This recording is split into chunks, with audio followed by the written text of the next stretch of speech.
रब्बिल आलमीन वस्सलातु वस्सलामु अला सय्यिदिना मुहम्मदिन सय्यिदिल मुरसलीन व अला आलिहि व अस्हाबिहि अजमईन अम्मा बअद फ़अऊज़ु बिल्लाहि मिनश शैतानिर रजीम बिस्मिल्लाहिर रहमानिर रहीम इक़रा बिस्मि रब्बिकल्लज़ी खलक़ सदक़ल्लाहुल अज़ीम व सदक़ रसूलुहुन नबियुल करीम। एक बार सब मिलकर दरूद शरीफ पढ़ें। अल्लाहुम्मा सल्लि अला सय्यिदिना व मौलाना मुहम्मदिन मअदनिल जुद वल करम व आलिहि व बारिक व सल्लिम सलातु व सलामान अलैका या रसूलल्लाह। जलसा अल्हम्दुलिल्लाह छोटा हो या बड़ा जलसा कामयाब ही होता है, चूँकि जिस जलसे में अल्लाह रसूल का जिक्र हो वो जलसा छोटा नहीं होता। अल्लाह बहुत बड़ा है, तो जिस महफिल में अल्लाह का जिक्र हो वो महफिल भी सबसे बड़ी होती है। ये अपना अपना मुकद्दर है कि लोग अच्छी जगह पे जाते हैं कुछ लोग, और कुछ लोग गंदी जगहों पे जाते हैं। ये अपने अपने मुकद्दर की बात है। जो लोग यहाँ नहीं आए उनका शिकवा नहीं है, जो लोग यहाँ आ गए वो अपनी तकदीर पे नाज करें कि अल्लाह ने उसे अपने घर से निकाल के जन्नत में पहुँचा दिया। जहाँ अल्लाह रसूल का जिक्र हो वो महफिल जन्नत की क्यारी है। व इज़ा मररतुम बिरियाज़िल जन्नति फरतऊ फ़ीहा, जब जन्नत की क्यारियों से गुजरो तो वहाँ चर लिया करो। पूछा गया जन्नत की क्यारी क्या है, तो जवाब मिला वो मजलिस जहाँ अल्लाह का जिक्र हो वो जन्नत की क्यारी है। आप भी घर में सोए हुए रहते, मगर अल्लाह ने तौफीक दी कि आप घर छोड़कर इस महफिल में आ गए। चंद लम्हे इस पाकीज़ा माहौल में आपके गुजर गए। बहुत ही इस दौर में बड़ी बात है कि आदमी 2-4 घंटे नेक महफिलों में गुजारे। हर तरफ माहौल में गुनाह की तरफ शौक दिलाने वाली बातें हैं, चाहे फिल्म हो, चाहे मोबाइल हो, चाहे कंप्यूटर हो, चाहे इंटरनेट हो, चाहे हमारे दोस्त हों या मेरे अहबाब हों, मेरे माँ बाप हों या मेरी औलाद। 90% लोग हमें गुनाहों की तरफ ले जाने का शौक दिलाते हैं। इसी ज़माने के बारे में आया है कि आखिर ज़माने में माँ बाप की तबाही औलाद के हाथ में होगी। ए बच्चा, बैठो बैठो बैठो थोड़ी देर। आप क्यों खड़े हैं? बैठिए, थोड़ा सा आगे आगे आगे बढ़ जाइए, आगे बढ़िए, थोड़ी सी आगे बढ़ जाइए। जो लोग बाहर में खड़े हैं वो बाहर दुकान चौक चौराहे पे न रहें, अंदर आ जाएं थोड़ी देर के लिए। इस तरह की महफिलों में बैठने के बाद आदमी का गुरूर चूर होता है, आदमी का सीना नर्म होता है, और इस तरह की महफिलों में बैठने के बाद आदमी के सीने का सारा कचरा दूर होता है। जनाब सुलेमान अलैहिस्सलाम पूरी दुनिया के बादशाह थे, सबको मालूम है। हवाई जहाज का इंतजाम अल्लाह ने उनके लिए 3000 साल पहले किया था। हवाओं पे तख्त बिछता था। 1 महीने का सफर सुबह, 1 महीने का सफर शाम कर लेते थे। ए भाई, बैठो बैठो बैठो बैठो। भागता है, लगता है कि यहाँ मन नहीं लग रहा। हाट बाजार से भागा करो, जहां नाच गाने की महफिल हो वहां से भागा करो, जहां गीबत की महफिल सजे वहां से भागो, जहां कोई मदारी जादूगर तमाशा और खेल करे वहां से भागा करो। जैसे ही अजान हो मस्जिद की तरफ भागा करो, जैसे ही जलसे का ऐलान हो जलसे की तरफ भागा करो। क्योंकि इस तरह की मजलिसों में जहन्नमी नहीं आते हैं, इस तरह की मजलिसों में जन्नती आते हैं। बोलो सुभान अल्लाह। क्या मुंह छुपा के बैठे हुए आप लोग भाई, जरा जोर से बोले सुभान अल्लाह। ऐसा लगता है कोई जबरदस्ती पकड़ के यहाँ ला के बैठा दिया है। ऐसा काम मत कीजिए। जलसे में बैठे हैं, बिल्कुल मस्त होके बैठिए और जबान से अल्लाह का जिक्र करते रहिए, कान से अल्लाह का जिक्र सुनते रहिए। सुभान अल्लाह। अगर आपने 4 घंटे में 50 बार सुभान अल्लाह कहा तो अब जोड़ लें कि कितनी नेकियां आपके नाम अमल में लिखी चली। जिंदगी भर तो झूठ बोलते ही रहते हैं, दिन में सुबह से लेकर शाम तक तो फजूल बात करते ही रहते हैं। कम से कम कभी कभी इस तरह की महफिलों में आकर के अल्लाह अल्लाह किया कीजिए। यही जिंदगी का सबसे बड़ा मकसद है। जोर से बोलिए ला इलाहा इल्लल्लाह, हाथ उठा के बोलिए ला इलाहा इल्लल्लाह। हाँ, ये सब बच्चा सब आके बैठ गया। हाफिज अब्दुल हन्नान साहब ने पब्लिसिटी ठीक से नहीं की है, प्रचार करना चाहिए। और इस इलाके के सुन्नी मुसलमान सिर्फ आपस में लड़ना झगड़ना, मस्जिदों को वीरान करना, केस मुकदमा, लड़ाई झगड़ा, ये नदाफ, ये जुलहा, ये फला, ये, और फिर जब चारों तरफ से बदअकीदा है और यहाँ एक अपना चिराग जल रहा है तो सबों को जोरदार ढंग से यहाँ आकर के अपनी शिरकत दर्ज करवा के हौसला अफजाई करनी चाहिए। दूसरे लोगों का इज्तिमा भोपाल में होता है, उत्तर दिनाजपुर के लाखों लोग चले जाते हैं। दूसरे लोगों का जलसा कलकत्ता में होता है, यहाँ से लोग चले जाते हैं। और हमारे लोग इतना आपस में टूटे हुए हैं साहब, एक गांव में 10 लोग हैं, 10 टूटे हुए हैं। 10 पार्टी, 10 पीर, 10 मदरसा, 10 मस्जिद, 10 मौलाना, यानी सब एक एक ईंट ले लेके सब अलग बैठे हुए हैं। इसलिए अगर कोई बोलता है कि हम बेदार हो जाएं, हम जाग जाएं, हम तरक्की कर जाएं, वो सब बेकार की बात है। इस कदर टूट है कि जिसका शायद क़यामत तक उसका मिलना बड़ा मुश्किल है। बहुत अच्छी बात एक अनाउंसर ने कह दी आज से कुछ साल पहले, स्टेज पर 3, 4, 5 पीर साहब थे, जैसे हमारे पीर साहब हैं और काजिये उत्तर दिनाजपुर बैठे हुए हैं और भी 2, 4 पीर साहब थे उस जलसे में। अनाउंसर ने बोला ये फला मिल्लत है, ये फखरे मिल्लत है, ये वक़ारे मिल्लत है, ये अजीज़े मिल्लत है, ये महबूबे मिल्लत है। हमारे यहाँ टाइटल तो ये सब होता है, फखरे मिल्लत, वक़ारे मिल्लत, अजीज़े मिल्लत, मिल्लत मिल्लत। तो अनाउंसर बोला ये सब मिल्लत है, मगर सच्ची बात यह है कि इनके आपस में मिल्लत ही नहीं है। बहुत सटीक और लगने वाली बात उन्होंने बोल दिया, पूरा स्टेज तिलमिला के रह गया। और सब बहुत बड़े बड़े लोग बैठे हुए थे, बहुत बड़े बड़े लोग, हिंदुस्तान के जो बहुत बड़े बड़े मदरसे के लोग होते हैं, जिम्मेदार लोग, वो सब बैठे हुए थे। ये फला मिल्लत, ये फला मिल्लत, ये फला मिल्लत। और सच्ची बात है कि इसमें मिल्लत ही नहीं है। अल्लाह तबारक व तआला हम मुसलमानों को अच्छी समझ अता फरमाए। हकीकत हम लोग भी रहे हैं आज से 25 साल पहले, जवानी का टाइम था, 25 साल उस वक्त हमारी उम्र थी। और हम पढ़ लिखने के बाद फारिग होके पटना के बाजू में एक जगह जहानाबाद है, वहाँ एक मस्जिद में नमाज पढ़ाते थे। गए थे कि चूंकि मैंने ग्रेजुएशन और पोस्ट ग्रेजुएशन वगैरह सब कर लिया था, तो IAS की तैयारी करनी थी। चलो वहाँ मस्जिद में रहने सहने का इंतजाम हो जाएगा, खाने पीने का, बाकी अपना नमाज पढ़ेंगे और बाकी टाइम में किताब पढ़ेंगे। यानी ये समझ लें कि DM बनने का मेरा प्लान था, चूँकि मेरा मैट्रिक से लेके MA तक सारा रिजल्ट बिल्कुल टॉप रहा मेरा, तो वहीं गया था मैं। अब वहाँ धीरे धीरे जुमा को तकरीर करने लगे, तीजा 40वां में तकरीर करने लगे। तकरीर करने का शौक बढ़ता चला गया और जो DM बनने का शौक था वो सर्द होता चला गया, नहीं बन पाए। और अभी पूरे हिंदुस्तान घूम करके मजलिसों का चक्कर काट रहे हैं।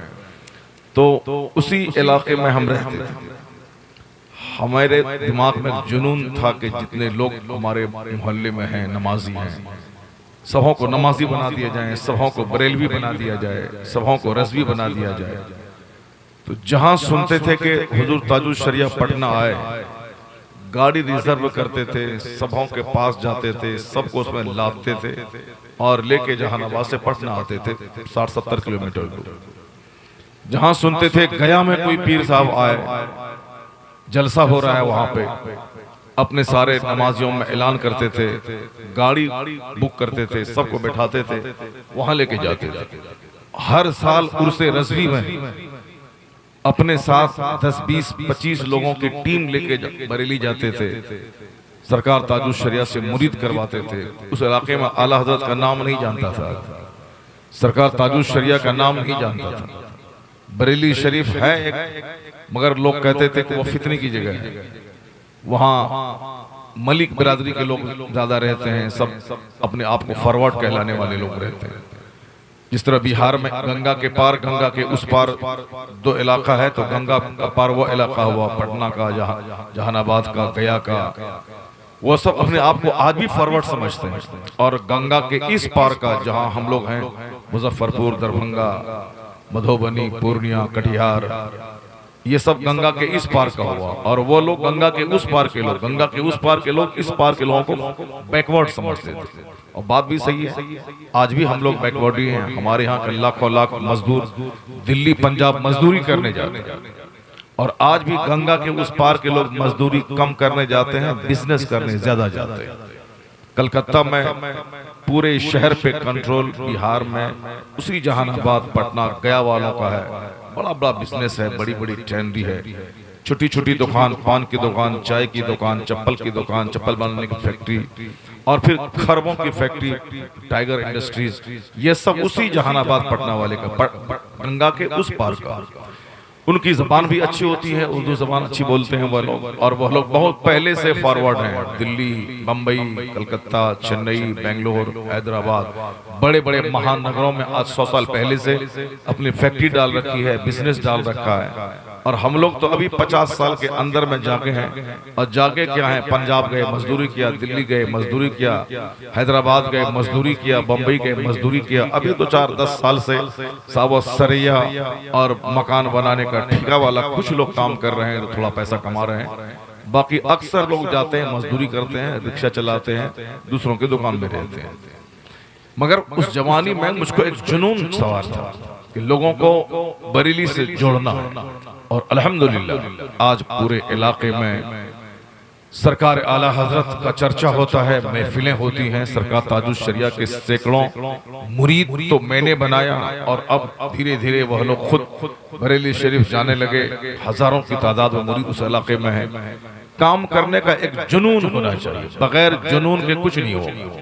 अपने मसलक का छोटा सा इदारा बिकोर हाट में कायम हुआ है। अब्दुल हन्नान साहब अच्छे मेहनती हाफिज हैं, ये चाहते तो बम्बई के किसी भी मदरसे में रह जाते, और हर मदरसे वाले को अच्छा मेहनती उस्ताद चाहिए। और आजकल अच्छा मेहनती उस्ताद जहां है, मौलाना साहब ने बताया भी आपको, वो मदरसा कामयाब है। मेहनती उस्ताद को मैं भी चाहता हूं कि अच्छा हाफिज कारी, जिसकी क़िरात सुनने के बाद बच्चों को सलीके से क़िरात करना आ जाए। जैसे अच्छी नात हमारे यहाँ बच्चे पढ़ते हैं, असद इकबाल हुए, दूसरे शौरा की नात सुनते सुनते अच्छी नात पढ़ने लगते हैं। उसी तरह दूसरे बदअकीदों के यहाँ कुरान पढ़ने का माहौल है। वो लोग रास्ता चलते, असर से मगरिब के बीच में तफरी करते, क्लास से निकलते, क्लास के अंदर जाते। जो माहौल सऊदी अरबिया का है, ड्राइवर अपनी गाड़ी में 24 घंटे सिर्फ कुरान सुनता रहता है। दुकान में तिलावत, गाड़ी में तिलावत, बस में तिलावत, हर जगहों पे तिलावत ही तिलावत होती रहती है। यही वजह है कि वहाँ का दाढ़ी मूंढने वाला, पैंट शर्ट पहनने वाला इतनी अच्छी क़िरात करता है, इतना अच्छा कुरान पढ़ता है कि हमारे हिंदुस्तान में जुब्बा दस्तार वाले लोग उतना अच्छा कुरान नहीं पढ़ते हैं। चूंकि वहाँ यही माहौल ही है, वहाँ ऑफिस में कुरान, दफ्तर में कुरान, स्कूल में कुरान, कॉलेज में कुरान, कार में कुरान, बस में कुरान, यानी पढ़ते रहते हैं। यही माहौल हिंदुस्तान के बदअकीदों के यहाँ भी है। उनके यहाँ बिल्कुल मामूली गिरा हुआ तालिब इल्म जब वह नमाज में कुरान पढ़ता है तो ऐसा लगता है कि साहब हरम शरीफ के इमाम का लहजा इख्तियार किया हुआ है। हम लोग भी आज ढूंढते हैं कि अच्छा हाफिज कारी मिले तो मैं उसको दूंगा 20,000 रुपये महीना, कोई नहीं मिलता। एक सेठ ने मुझको बेंगलोर में बोला कि आप एक अच्छा हाफिज दें तरावी सुनाने के लिए, मुंह मांगा नजराना, जितना हो हम दें, 2 लाख 3 लाख जो हो देंगे, मगर बेहतरीन हाफिज होना चाहिए।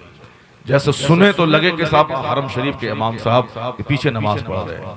चूंकि बेंगलोर में एक बहुत बड़ी मस्जिद है, वहाँ 25-25 किलोमीटर दूर से लोग अपनी महंगी कारों से 2-2 करोड़ रुपए की कार से लोग चल के उस मस्जिद में आके उस इमाम के पीछे रमजान में तरावीह की नमाज पढ़ते हैं। पूरी मस्जिद भरी रहती है, बहुत बड़ी मस्जिद है मेन रोड के किनारे, मगर वो है बदअकीदों की मस्जिद। हमारे बहुत सारे सुन्नी लोग सिर्फ कुरान सुनने के लिए उनके पास जाते हैं। हमारे यहाँ इस पर मेहनत नहीं होती है कि हम एक अच्छा हाफिज निकालें, एक अच्छा कारी निकालें, और जहां कोई हाफिज बनाता हो तो हम उसको सपोर्ट करें। कोई सपोर्ट करने वाला नहीं होता है। छोटा सा मदरसा इस चारों तरफ दुश्मन है उसके बीच में खोला है, तो कम से कम आसपास के गांव के लोगों को चाहे कि टेम्पू से चलकर, जीप से चलकर वो यहाँ आते ताकि हौसला अफजाई होती। और फिर इनको लोग तनहा नहीं समझते कि यहाँ एक कमजोर है, पूरा इलाका इनके साथ में है। नहीं, सबका दिल मर चुका है, दिल मर गया है, चेहरा काला हो गया है। नफरत और हसद तो इस कदर है कि हसद की आग में जलकर राख हो गया है। सबको घमंड है, मकान का घमंड, गाड़ी का घमंड, जबकि कुछ नहीं। मैं तो बड़े बड़े जलसों में कहता हूं कि तुम्हारे पास क्या है? कुछ नहीं है। एक काफिर है, उसके पास 100 करोड़ की कार है, 100 करोड़ की कार, 100 लाख की नहीं, 100 लाख का 1 करोड़ होता है। 100 करोड़ की कार एक काफिरा ने खरीदी है हिंदुस्तान में। वो कार चल रही है, 10-10 करोड़ की कार है, 50-50 करोड़ की कार है। मेरा घर, मेरा 10 बीघा, मेरी 10 बीघा जमीन, वो सब बिक जाएगी। उनका नौकर गुलाम महंगी कारों पे चलते हैं। इतनी बड़ी फैक्ट्री है उसके पास कि 20 किलोमीटर दूर तक लोग चले, उनकी अपनी फैक्ट्री है। 500 करोड़ का बंगला एक आदमी ने अपनी बेटी दामाद को गिफ्ट किया। इतनी सारी दौलत है, नौकर गुलाम। हमारे पास उसके मुकाबले में कुछ नहीं, हम जीरो है। 1000 बीघा जमीन की कीमत कितनी होती है? अब वहां तो साहब 2000 करोड़ का मकान, एक होटल खरीदा है मुकेश अंबानी ने अमेरिका में। इससे पहले 5000 करोड़ रुपए का एक रेस्टोरेंट खरीदा उन्होंने बर्तानिया में। कितनी दौलत है उनके पास। हमारे पास सिर्फ रह गया घमंड, हमारे पास सिर्फ रह गई नफरत, हमारे पास सिर्फ है जलन, हमारे पास सिर्फ है हसद। इसी में हम जल कर राख हो गए। 1000 बीघा जमीन है, न कायदे से सर में तेल लगाता है, न कायदे से जुमा की अच्छी टोपी पहन के मस्जिद में जाता है, न कायदे से साहब बोलना तक आता है। बस एक गुरूर है कि हमसे बड़ा कोई नहीं, हमसे बड़ा जमींदार कोई नहीं। तो खैर, उसको गुरूर करने दीजिए, घमंड करने दीजिए। जो हमारे उलमा हैं वो काम करते रहें दीन का, चाहे कोई सपोर्ट करे ना करे। वो इतना जान ले कि वो रहें किराए के घर में, वो खाएं नमक रोटी, वो पहने मोटा झोटा। ये बात तो सच है कि हुजूर ने जो बात कही वो सच है। बाकी दूसरों की बातों में जो भी गुंजाइश हो, सरकार की बात सबसे सच्ची। अल्लाह के बाद अगर किसी की बात मजबूत है वो मुस्तफा जान रहमत की बात है। और हुजूर फरमाते हैं कि उलमा अंबिया के वारिस और नाइब होते हैं। तो प्रधानमंत्री का एक नाइब होता है, चीफ मिनिस्टर का एक नाइब होता है, उप प्रधानमंत्री उसे कहते हैं, डिप्टी प्राइम मिनिस्टर। प्रधानमंत्री हुआ, उसका उप होता है नाइब वजीर आला। बिहार का वजीर आला नीतीश कुमार है, उसका एक नाइब है तेजस्वी नाइब वजीर आला। तो आलिम रब्बानी नाइब पैगंबर होता है, आलिम नाइब रसूल होते हैं। और नाइब रसूल का बहुत बड़ा मनसब होता है। जिस तरह रसूल का कोई जवाब नहीं, उसी तरह नाइब रसूल का भी कोई जवाब नहीं। रहे किसी के पास 1000 बीघा जमीन, रहे कोई बंबई में 50 खरब रुपए की फैक्ट्री का मालिक, वह बिजनेसमैन कहलाता है, वह लैंडलॉर्ड कहलाता है, वह जमींदार कहलाता है। किसी के पास जमीन है तो लैंडलॉर्ड है, 50 फैक्ट्री है तो बिजनेसमैन है। साहब कोई डीएम है तो डिस्ट्रिक्ट मजिस्ट्रेट है, कोई इंजीनियर है, प्रोफेसर है, प्राइम मिनिस्टर है। लेकिन नबी का नाइब होना इतना बड़ा मनसब है कि जैसे नबी लाजवाब वैसे नबी का नाइब लाजवाब। बंबई का एक अरबपति एक आलिम रब्बानी का हाथ चूमकर उनकी पेशानी को बोसा देकर कहता है, मैंने तुम्हें अपने 50 करोड़ के बंगले में ऊंची जगह ऊंची कुर्सी देकर बैठाया है। मुझे ये मतलब नहीं कि तुम उत्तर दिनाजपुर में तुम्हारा बाप मजदूरी करता है, तुम्हारी माँ दूसरे के घर में पोछा लगाती है, या तुम्हारे घर में छप्पर पे घास नहीं है। हमें उससे कोई बहस नहीं। मैंने जो तुझको एयरपोर्ट से रिसीव करके अपने करोड़ों के घर में बिठाया है, मैं जो तेरी पेशानी को चूम रहा हूं सिर्फ इसलिए कि तेरे सीने में कुरान हदीस का इल्म है, तू मेरे नबी का नाइब है, नबी की बात सुनाने आया। तो नबी का नाइब होना बहुत बड़ा मनसब है। रहे आपकी तनख्वाह 10,000 रुपए माह, मस्जिद में रहे आप इमामत करें 5,000 महीना कमाएं, कोई उसके लिए एहतजाज प्रोटेस्ट करने की कोई जरूरत नहीं है। आपका 5,000 रुपया दुनियादारों के 5 खरब पे भारी है, इसलिए वो 5 खरब कमा के वो जमींदार कहलाता है और आप 5,000 कमा के नाइबे पैगंबर कहलाते हैं। और ये बहुत बड़ा मनसब है। अगर बंदा सोच ले, उस पर सब्र और कनात कर ले और फिर अपने वकार को मजरूह नहीं होने दे, आलिमाना फसा खतर के साथ आदमी रहे और अपने मिशन पे लगा रहे कि मेरा काम है नेक बनना, दूसरों को नेक बनाना, मेरा काम है मजहब की खिदमत करना, 24 घंटे वही जुनून रहे, तो आप यकीन कीजिए कि मनसब तो बड़ा है, इनाम तो जन्नत की सूरत में मिलेगा। लेकिन इस दुनिया में भी जिसने दीनी खिदमत को अपनी जिंदगी का सबसे बड़ा मिशन बना लिया, अल्लाह यहां भी जमींदारों से बढ़कर उसे इज्जतों से नवाजता है, यहां भी नवाजता है। हमारे मुफ्ती साहब की बिला है, कभी कभी इनके पास लाखों रुपए माहाना कमाने वाले लोग इस तरह आके बैठते होंगे जैसे कि एक गुलाम अपने आका के सामने बैठता है। कभी कभी प्रधानमंत्री अपने शंकराचार्य के पास, वो अपने धर्म गुरु के पास चप्पल खोल के जाते हैं।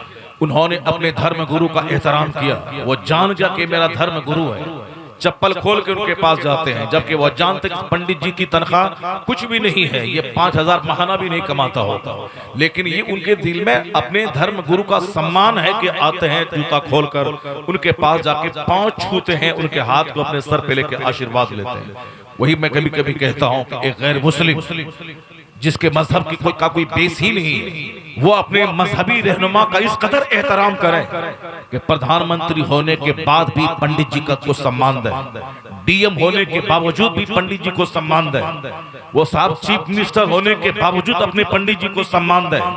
और हमने ही लोगों को सिखाया है कि मजहबी रहनुमा का एहतराम करना चाहिए, और हम ही इस कदर नंगे हो गए कि सबसे ज्यादा मजाक हम अपनी मस्जिद के इमाम का बनाते हैं, सबसे ज्यादा कमजोर और सबसे ज्यादा हम मोहताज अपने आलिम को समझते हैं कि एक आलिम के बाजू में खड़े होकर पेशाब करने वाला, पैंट शर्ट वाला और दाढ़ी मूंछ मूंढने वाला वो है, तो उसको मेरा बंदा मेरा भाई सलाम करता है, अस्सलाम वालेकुम जावेद भाई। उसके बगल में एक आलिम है जिसकी तनख्वाह मस्जिद में 5,000 रुपए माहाना, जो नमाज़े पंचगाना का पाबंद है, अल्लाह तौफीक देता है तो वह तहज्जुद भी पढ़ता है और फिर नमाज कज़ा नहीं करता, मस्जिद में सफ़े अव्वल में पढ़ता है, सुन्नत के मुताबिक दाढ़ी है, इस्लामी लिबास है, वह ज्यादा काबिल एहतराम था। ये वो फासिक को सलाम करता है नाम लेकर कि जावेद भाई अस्सलाम वालेकुम, अहमद भाई अस्सलाम वालेकुम। अब बगल में मौलवी है, उससे हाथ तक नहीं मिलाता है, क्यों? इसलिए कि पैसों से वो आंकता है, ये कम कमाने वाला, ये हमारे टिफिन पे जिंदा रहने वाला, ये हमारे चंदे पे जीने वाला, इसकी क्या औकात है? वह दुनियादारों को सम्मान देता है। यही सबक उन काफिरों से सीखना चाहिए हमारे बच्चों को कि जो काफिर है उसके बावजूद अपने धर्म गुरु का सम्मान कितना करता है। वो भी जानता है कि मैं प्रधानमंत्री हूँ और ये एक मामूली से मंदिर का पंडित है, या दान दक्षिणा पे जिंदा रहता है, महीने में 5 से 10 हजार कमाता होगा और वह पूरे हिंदुस्तान का बादशाह है, मगर उसके बावजूद उनके दिमाग में है कि भले ही ये पैसा कम कमाए, छोटे से मंदिर में रहे, उससे कोई बहस नहीं, मगर ये हमारा धर्म गुरु है। तो अब इतनी बड़ी कुर्सी पर बैठने के बाद उसको सम्मान देता है। उनके यहाँ का बच्चा डीएम है, मगर एक छोटे से मंदिर का महंत उसके सामने उसका पांव चूमता है, हाथ अपने सर पे लेके आशीर्वाद लेता है। और हमारे यहाँ जब आदमी गरीब रहता है तो मौलाना के पास ताबीज जाके लेता है, लेकिन जब थोड़ा सा पैसा बढ़ा फिर वह मौलाना से दूर हो जाता है, थोड़ा सा और पैसा बढ़ा मस्जिद से दूर हो जाता है, थोड़ा सा और पैसा बढ़ा तो साहब वो मुसलमानों को बुरा भला कहने लगता है, और थोड़ा आगे बढ़ा मुसलमानों को बैकवर्ड समझता है। उनके दोस्तों का सर्किल काफिर होते हैं, उनकी बेटी की शादी में कुफार और मुशरिकीन आते हैं, वो अपनी ईद के मौके पर गिफ्ट कुफार और मुशरिकीन के यहाँ भेजते हैं और मुसलमानों को गिदड़ खटिया समझते हैं, ये सब निचले दर्जे के लोग हैं, ये हमारे पास आने के काबिल नहीं है, मैं उनके पास नहीं जाऊं। इस तरह के लोगों की बहुत बड़ी तादाद है है हमारी सोसाइटी में, जो गरीब मुसलमानों को हकीर समझकर उनसे दोस्ती नहीं करते और कुफार और मुशरिकीन से उनकी दोस्ती होती है। ये सबक हासिल कर उन पंडितों से। मैंने बरेली के बहुत बड़े स्टेज पर कहा था कि आदित्य जोगीनाथ उत्तर प्रदेश का सीएम है, चीफ मिनिस्टर है, ये दूसरी बार चीफ मिनिस्टर बना है। मैंने कहा था आप सब बुखला गए हैं उनके आने के बाद, चूंकि उन्होंने मदरसे में भेजना शुरू किया है आदमी को। मदरसे को जांच कीजिए, कहीं खाने पीने का अड्डा तो नहीं है, बच्चे नहीं हैं, तनख्वाहें करोड़ों में इनके पास जा रही हैं। और यहाँ ये सिर्फ अपने बच्चों को भी नहीं पढ़ाते, आते हैं लेट से और जाते हैं पहले, और बच्चे इसके पास नहीं है। उन्होंने एक हड़कंप मचा दिया था आने के बाद ही। मैंने कहा आपने मदरसे को आपने उजाड़ा है ना कि पंडित जी ने। वो तो आरएसएस का कैडर है, उसका आरएसएस की तंजीम की मोहब्बत उसकी घुट्टी में पिली हुई है और अपनी तंजीम का बहुत बड़ा वफादार है। वो वफादार इस माना कर जब वह गोरखनाथ मंदिर का महंत था तो भी अपनी तंजीम के फलाह बहबूद के बारे में सोचता था। और जब वह फिर सांसद बन के दिल्ली पहुंचा तो उसका लिबास नहीं बदला, वही पीले रंग की बगैर सिली हुई लुंगी, वही पीले रंग का हाफ कुर्ता। वह जब संसद में था दिल्ली के पार्लियामेंट में, वहां भी वही पहनता था। और जब वह गोरखनाथ मंदिर में बैठता था वहां भी वही पहनता था। ऐसा नहीं कि मैं एमपी बन के पार्लियामेंट चला गया तो अब हमारा खान पान बदल जाए, मेरा ड्रेस बदल जाए, जैसे हमारे बच्चों का होता है। जब तक वो गरीब है, जब तक एग्जाम में कामयाब नहीं हुआ, तब तक वो आलिम के पास आके दुआएं लेता है, मस्जिद में नमाज पढ़ता है। और जहां पास हो गया और जहां ऊपर चला गया फिर वह नमाज भी गई, आलिम की मोहब्बत भी गई, लिबास बदल जाता है, खान पान बदल जाता है, जीने का स्टाइल बदल जाता है। हमारा मुखिया जो नहीं जीता है तब तक वो आता है मेरे पास, हजरत दुआ कर दीजिए मैं जीत जाऊं। और जीतने के बाद फिर वो 5 साल तक नहीं आता है। जीतने के बाद वो शराब पीता है, जीतने के बाद शराबियों के सर्किल में बैठता है, जीतने के बाद अब मुसलमानों से काफिरों से दोस्ती करता है। मगर ये मॉडल है उसके लिए कि वो अपनी तंजीम का वफादार रहा जब तक मंदिर का महंत रहा। और जब एमपी बन के पार्लियामेंट में रहा 15 साल तक, वहां भी लिबास नहीं बदला, वही धोती रही, वही हाफ कुर्ता रहा उसका। और जब वहां से लौट के उत्तर प्रदेश का सीएम बना तो उन्होंने अपने सीएम के अपने निवास से सोफा को हटा के वो नीचे बैठ के खाना, जो मंदिर में खाता था वो नीचे बैठ के खाना वहां भी खाना शुरू किया। वही पीले रंग का कपड़ा आज भी पहनता है। वो आज ये सेकंड टर्म में वो वहां का सीएम है। और फिर वो होली मनाने के, दिवाली मनाने के लिए अयोध्या जाता है। जाहिर सी बात है वो आरएसएस का आदमी है, वो एक कट्टर हिंदू है। वो अपने धर्म के ताल्लुक से इतना सीरियस है कि त्योहार मनाने अयोध्या जाता है। वो अपने शंकराचार्य, वो खुद महंत पंडित कहलाता है और दूसरे पंडितों को सम्मान देता है। न पार्लियामेंट उसके मजाज को बदल सकी, न सीएम की कुर्सी उसकी सोच बदल सकी। वो अपनी पुरानी लकीर पे आज तक कायम है। इससे हमारे उन बच्चों को सबक लेना चाहिए जो जब तक गरीब रहता है आलिमों और मस्जिदों से अटैच रहता है। जहां मुखिया बना लिबास बदल गया, मुखिया से आगे जहां विधायक, जहां साहब वो विधायक बना उसका लिबास बदल गया, जहां आगे सांसद बना उसकी सोच बदल गई, उसका फ्रेंड सर्किल बदल गया, खाने का अंदाज बदल गया, जीने का अंदाज बदल गया। तुम भी उन पंडित से सबक हासिल कर ले। मैं गरीब हूं तब भी मुसलमान हूं, मैं डीएम बन जाऊं तो भी मुसलमान हूं, मैं विधायक बनूं तो भी मुसलमान बन के रहूं, मैं सांसद बन जाऊं तो भी मुसलमान बन के रहूं। यानी दुनिया की कोई कामयाबी मेरे ईमान को छीन नहीं पाए, मेरे कैरेक्टर को छीन नहीं पाए। जैसे वो काफिर अपनी तंजीम से मजबूत ढंग से जुड़ा हुआ है, वैसे तुम भी कसम खा ले कि चाहे मैं तरक्की की किसी चोटी पे पहुंच जाऊं मगर मेरा रिश्ता मस्जिद से जुड़ा रहेगा, मदरसा से जुड़ा रहेगा, आलिमों से जुड़ा रहेगा।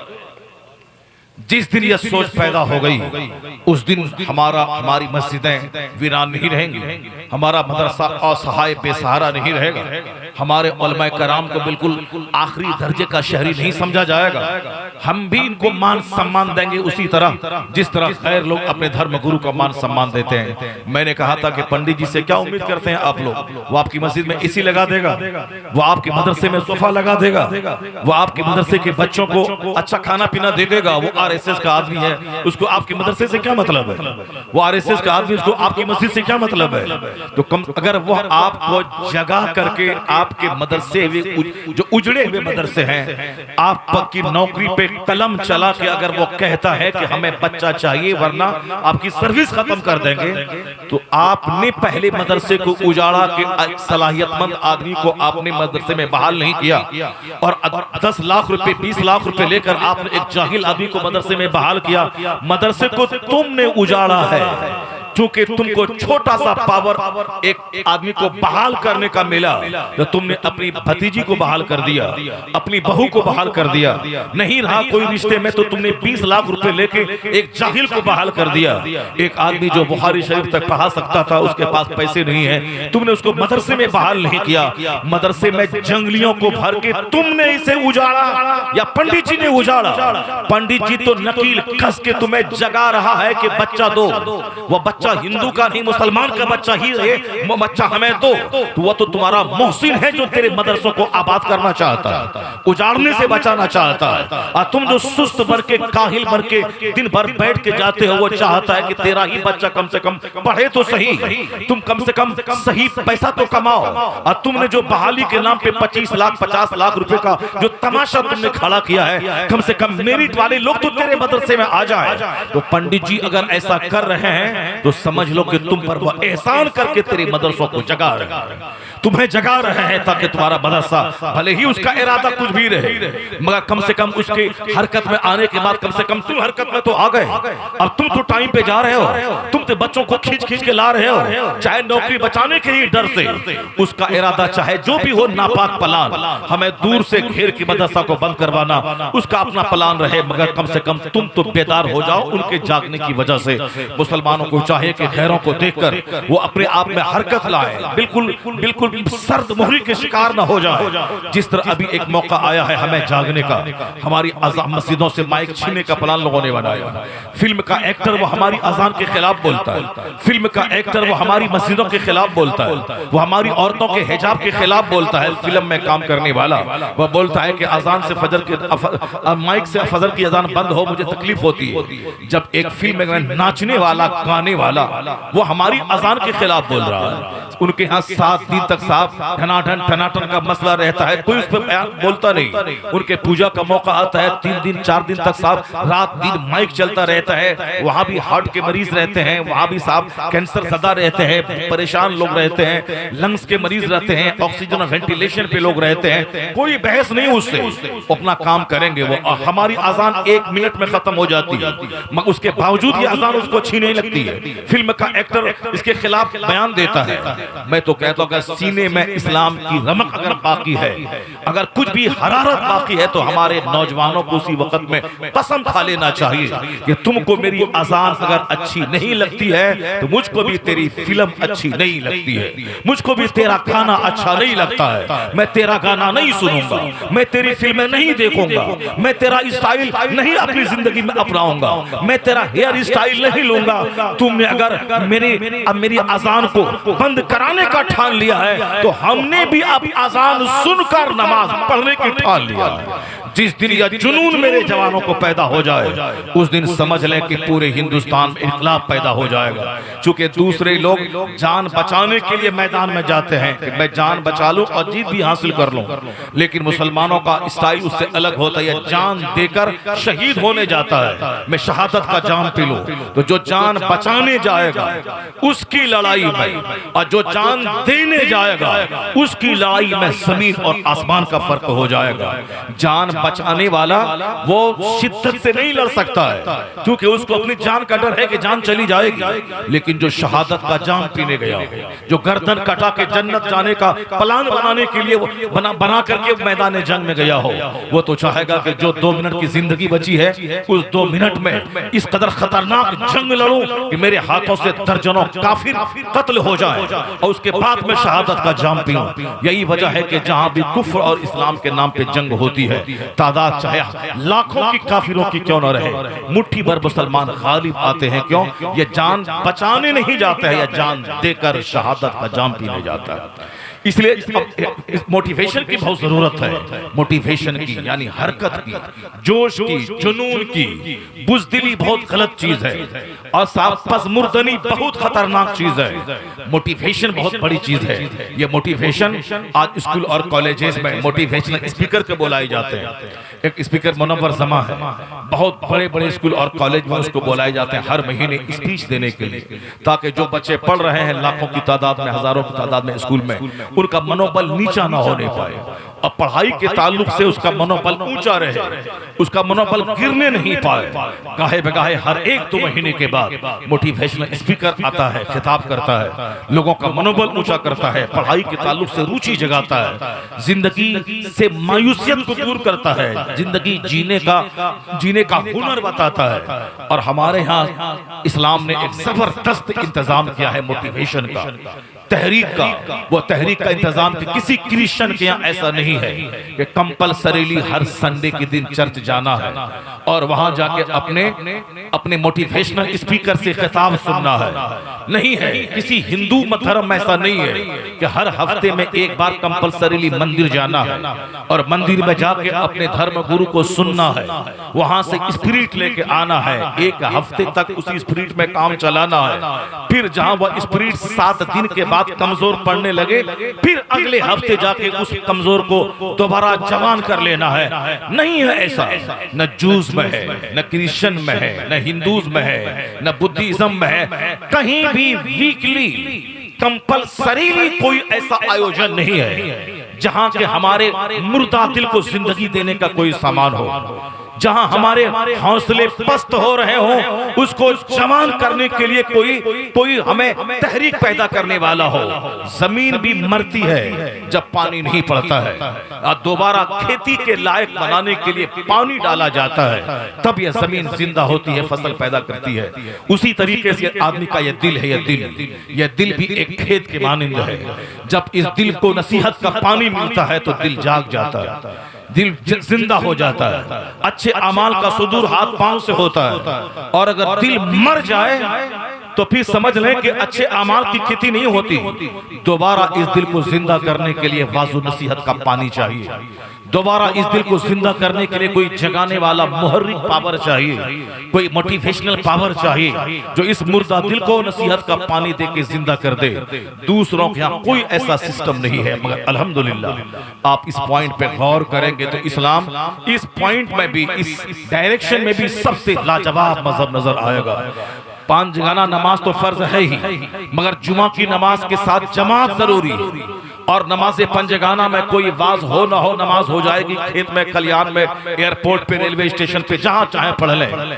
लेकिन जुमा की नमाज हर जगह नहीं होगी। जुमा की नमाज के लिए कई शर्तें हैं, उन शर्तों में से एक शर्त जमात की शर्त है, एक शर्त इसमें आम है, उसी में से एक शर्त है खुतबा जुमा का होना, यानी जुमा के दिन वाज का होना, जुमा के दिन 1 मिनट के लिए सही नसीहत का होना, यानी वाज कहना, या अय्युहन्नासु तक़ू, ऐ लोगों अल्लाह से डरो, या अय्युहल्लज़ीना आमनू तक़ुल्लाह हक़्क़ तुक़ाती, ऐ ईमान वालों अल्लाह से डरो जैसे अल्लाह से डरने का हक है। इन्नल्लाह यअमुरु बिल अदल वल इहसान व ईताइ ज़िल कुर्बा व यनहा अनिल फ़हशाइ वल मुनकर वल बग़य, बेशक अल्लाह तुम्हें हुक्म देता है इंसाफ करने का, अदल करने का, एहसान करने का, रिश्तेदारों को नवाजने का, मुखालत से बचने का।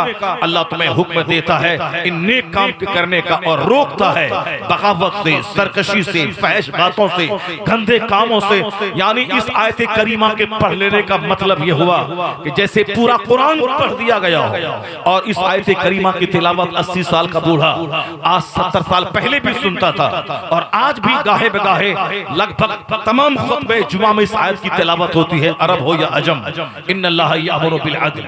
आज तक एक बंदा नहीं मिला जो मुफ्ती साहब से आके पूछे कि कुरान में 6666 आयतें हैं, सिर्फ इसी आयत की तिलावत क्यों होती है?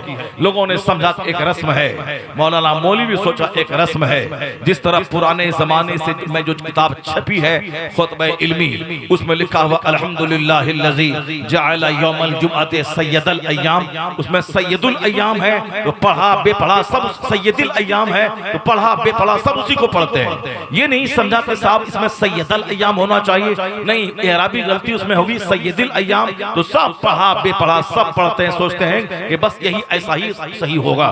ठीक उसी तरीके से एक बंदा नहीं मिला जो आके बोले कि जुमा के दिन एक आयत की तिलावत क्यों होती है, क्यों इन्नल्लाह यअमुरु बिल अदल वल इहसान हर जुमा को पढ़ा जाता है। हर जुमा के दिन अलग अलग बदल बदल के आयतों की तिलावत होनी चाहिए, लेकिन इसकी तिलावत क्यों होती है? एक बंदा नहीं पूछा। क्यों नहीं पूछा? वो समझ गया कि एक रस्म है, अदा होती है। अगर आप पूछें तो आपको जवाब मिलेगा कि मुफस्सिर फरमाते हैं एक ऐसी जामे आयत है कुरान की, वो अगर किसी दूसरी आयत ना भी नाजिल होती तो कुरान के नाजिल होने का जो मकसद था वो सारा मकसद इसी आयत करीमा के नुज़ूल से पूरा हो गया होता। क्योंकि एक जामे आयत है, जिन सारी अच्छाइयों को इस्लाम नाफिज करना चाहता है, इशारे इशारे में वो सारी बातें इस आयत में जमा है। और जिन बुराइयों और जिन वाइसेस से इस्लाम रोकना चाहता है, वो तमाम डिमेरिट्स को रोकने की बातें इशारे इशारे में इस आयत में आ गई है। एक जामे आयत है, यानी हर जुमा को 1 मिनट की तकरीर ये फर्ज है, समझ लें। जैसे बगैर वजू के नमाज नहीं होती, उसी तरह बगैर खुतबे जुमा के जुमा की नमाज नहीं होती है। ईदैन की नमाज में खुतबा वाजिब है। अगर आंधी तूफान या इमाम को याद नहीं, किताब नहीं, तो नमाज हो जाएगी कराहियत के साथ। मगर जुमा के दिन आंधी तूफान कुछ भी हो, 1 मिनट का भी वाज जरूरी है। नहीं हुआ वाज, खुतबा नहीं हुआ तो जुमा की नमाज नहीं होगी। चूंकि जुमा की नमाज में शर्त है, वो अब कंडीशन है जुमा का खुतबा। क्यों? जब तन्हाई में बैठ के गौर करेंगे तो पता चलेगा शरीयत ने एक इंतजाम किया है कि जुमा के दिन कंपलसरीली वाज सुना जाए, लोगों को दीन समझाया जाए, अल्लाह से डराया जाए, कुरान हदीस की बात बताया जाए, ताकि एक हफ्ते में जुमा के दिन जो वाज सुना, लगा के रोंगटे खड़े हो गए, लगा के दिल पसीज गया, लगा कि अब मुझे जन्नत का काम करना चाहिए, मुझे जन्नत की तैयारी करनी चाहिए, लगा कि जिंदगी एक पानी का बुलबुला है, लगा कि जैसे कल मैं मर जाऊंगा, मस्जिद में अजान से पहले मेरी मौत का ऐलान हो जाएगा। अब मेरी निगाहों के सामने आखिरत के मनाजिर हैं। अब वो घर में जाने के बाद बिल्कुल तरोताजा है, नमाज पढ़ रहा है, नमाज पढ़ने लगा, या अगर नमाजी नहीं है तो कम से कम वो नमाज पढ़ने की तैयारी कर रहा है कि अब मुझे नमाज कल से शुरू करना है। आदमी जिस तरह आंख है, अक्ल है, दिल है, उस हर चीज एक असर कबूल करती है सारी चीजें, उसी तरह आदमी का दिल है। जिस तरह का आसपास का माहौल रहता है, उसी तरह का असर ये दिल कबूल करने लगता है। डकैतों के पास बैठे डकैती का प्लान बनने लगता है, क्रिकेटर के पास बैठे क्रिकेट का प्लान बनने लगता है, नेता के पास 5 दिन बैठे नेतागिरी करने का जुनून चढ़ जाता है। उसी तरह आलिमों के पास बैठने के बाद आदमी को जन्नत और आखिरत की तैयारी का जुनून चढ़ता है। लेकिन जैसे ही महफिल से आप हटे, जैसे हटे वहां से धीरे धीरे वह पानी सूखने लगता है। जुमा के बाद शनिचर आया, जो जुमा के दिन शाम तक तकरीर का असर था वो धीरे धीरे कमजोर हुआ। जहां इतवार को गए थोड़ा कमजोर हुआ, सोमवार गए और थोड़ा पानी सूखा, मंगल को गए और थोड़ा पानी सूखा, बुध को गए थोड़ा और नसीहत का पानी सूखा, जुमेरात को गए और पानी सूखा। अगले जुमा को दिल मरने वाला था कि दूसरे जुमा को फिर जुमा का खुतबा मरे हुए दिल को फिर दोबारा जिंदगी अता कर देता है। और ये मरते दम तक जुमा की नमाज पढ़नी जब तक ये मुसलमान मर्द जिंदा है, और हर जुमा के दिन ये वाज जिंदा है। अल्हम्दुलिल्लाह उस खुतबे जुमा का असर ही है कि आज मुसलमानों में आम तौर पर बुराइयां बेहयाइयां जो दूसरी कौमों में है, कौम मुस्लिम में नहीं पाई जाती है। ओपन सूदखोर गांव में इक्का दुक्का कोई मिलेगा, जनरल नहीं। ज़िनाकारी का माहौल इक्का दुक्का चोरी छुपे मिलेगा, आमतौर पर नहीं। चूंकि हमारे यहाँ टोकने वाला आदमी मौजूद है, जो बाप अपने बच्चों को टोकता रहता है, उसके बाप गलत काम, उसका बेटा गलत काम करने से शर्माता है कि वालिद हैं, टोकेंगे कहाँ गया था, वो लेट से आने से डरेगा, पूछेंगे कहाँ गया था। तो जिस कौम का आलिम टोका टोकी करने वाला हो, ज़िना करना हराम, शराब पीना हराम, झूठ बोलना हराम, गीबत करना हराम, हर जुमा के दिन ये बताता हो ये करो ये मत करो, ये लीगल है ये इलीगल है, ये राइट है ये रॉन्ग है, ये गलत है ये सही है, ये हराम है ये हलाल है। सीरत के जलसों में, निकाह के खुतबों में, ईदैन के खिताब में, जुमा की तकरीर में, वाज के जलसों में हर वक्त हमारा टोकने वाला आलिम मौजूद है। इसकी वजह से कुफ्फार और मुशरिकीन के मुकाबले में हमारे यहाँ ओपन गुनहगार कम है कि हमारे यहाँ टोकने वाला आलिमों की जमात मौजूद है। ये एहसान हमारे खुतबात का, ये एहसान हमारे उलमा का, ये एहसान खुतबे जुमा, खुतबे निकाह, खुतबे ईदैन का कि हमारे यहाँ दूसरों के मुकाबले में गुनाह कम है। इसलिए मस्जिदों का एहतराम, आलिमों का एहतराम होना चाहिए कि जब तक उलमा की जमात मौजूद है हमारा निगहबान मौजूद है, और जब ये निगहबान नहीं रहे तो हम गुनाहों की कीचड़ में उसी तरह लथपथ हो जाएंगे जैसे मुशरिकीन लथपथ रहा करते हैं। ये एहसान उलमा का है।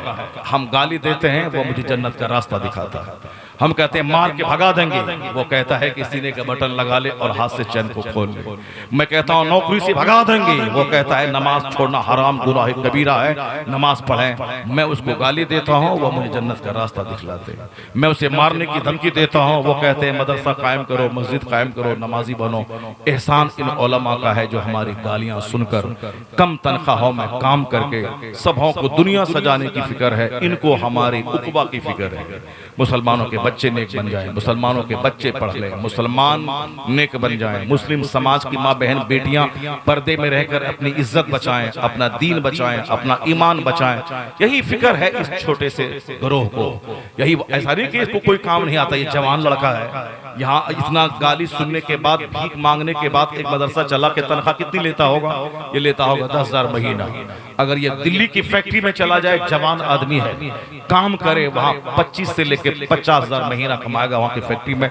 सिर्फ जाके 6 महीना काम सीख ले, फिर उसके बाद काम करे। जवान आलिम फैक्ट्री में काम कर सकते हैं, 50,000 कमा सकते हैं, लेकिन नहीं, वो चंदा करके भीख मांग करके मदरसा चलाते हैं। तो हमें उसको प्रमोट करना चाहिए, उसका एहसान मानना चाहिए, उनकी हौसला अफजाई करनी चाहिए। आलिम नफरत की चीज़ नहीं है, वो मोहब्बत की चीज़ है।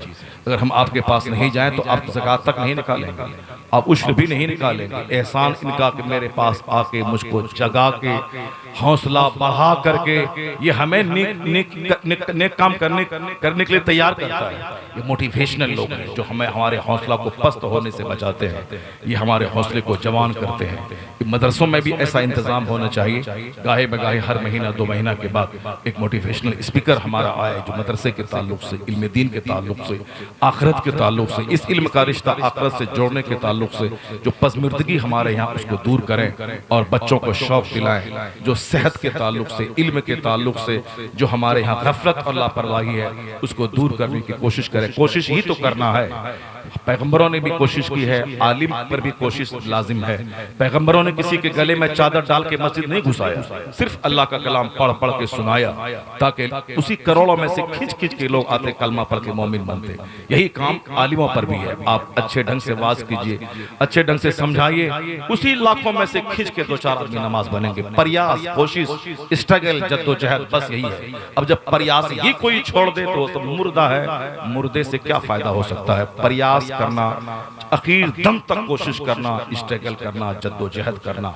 नहीं काम हो रहा है, मायूस होकर छोड़ देना, वो तो बुज़दिलों का काम है। आका दो जान सलाम ने जब इसके सामने जब काफिरों ने कहा कि आप चाहे तो मैं दौलत के ढेर लगा दूं, हुजूर ने कहा था कि दाहिने हाथ में सूरज, बाएं हाथ में चांद ला के रख दे, फिर भी मैं इस तबलीग से बाज नहीं आऊंगा। या तो इस्लाम मुकम्मल होकर रहेगा या फिर इसी राह में मेरी जान चली जाएगी। ये इतना बड़ा जबरदस्त जुमला था सरकार दो जहां का, जो जिंदगी के हर मोड़ में, जिंदगी के हर डायरेक्शन में हमारे लिए नूर का काम करता है, हमारे हौसले को जगाने का काम करता है। अल्लाह तबारक व तआला हमको और आपको सबों को अपने आलिमों की कद्र की तौफीक अता फरमाए। जरा जोर से बोलिए ना आमीन। अल्लाह ताला हमें अपने मदरसों के एहतराम करने की तौफीक अता फरमाए। अल्लाह ताला हमें अपने काम करने वालों की हौसला शिकनी नहीं, हौसला अफजाई की तौफीक अता फरमाए। आमीन। व आखिर दावाना अनिल हम्दुलिल्लाहि रब्बिल